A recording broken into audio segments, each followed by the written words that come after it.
আসসালামু আলাইকুম ভিভাস। আজকে আমি আপনাদেরকে দেখাবো কিভাবে গাড়ির এসি চালু করতে হয়। তো সবাই সম্পূর্ণ ভিডিওটা দেখতে থাকুন, না টেনে দেখলে অবশ্যই কিছু শিখতে পারবেন ইনশাল্লাহ, আশা করি। চলুন তাহলে দেখা যায় কিভাবে গাড়ির এসি চালু হয়। এটা হলো আপনার এসির ফাংশন।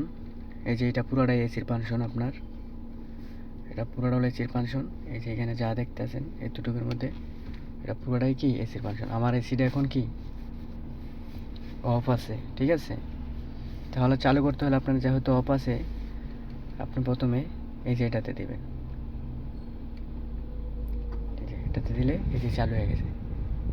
এই যে এসি চলতেছে, এখন আমার এসি চলতেছে। এটাতে দিলে হচ্ছে আপনার বাতাস সব দিক দিয়ে বাইর হবে। এটাতে দিলে সব দিক দিয়ে। এটা হলো এসি মোড। আর এটা হলো অটো। অটো বলতে আপনার ওয়েদারের সাথে ম্যাচিং করে মানে ঠান্ডাটা দিবে। এটার কাজ হলো এটা। এই যে এসি ফাংশন, এসি ঠান্ডা বাতাস বাইরে আছে, দেখুন এই যে পাশে দেওয়া আছে।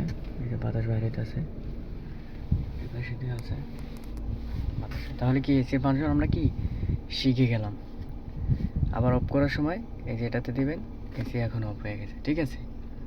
যখন চালু করবেন আপনি তখন শুধু এটাতে দিলেই হবে। এই যে চালু হয়ে গেছে। আশা করি আপনারা শিখতেই পারছেন। তো ঠিক আছে, এই পর্যন্ত। নেক্সট আবার অন্য কোনো ভিডিও নিয়ে দেখা হচ্ছে। আপনারা পেজটি ফলো দিয়ে রাখুন। আশা করি ভালো লাগার মতো একটা ভিডিও দিচ্ছি।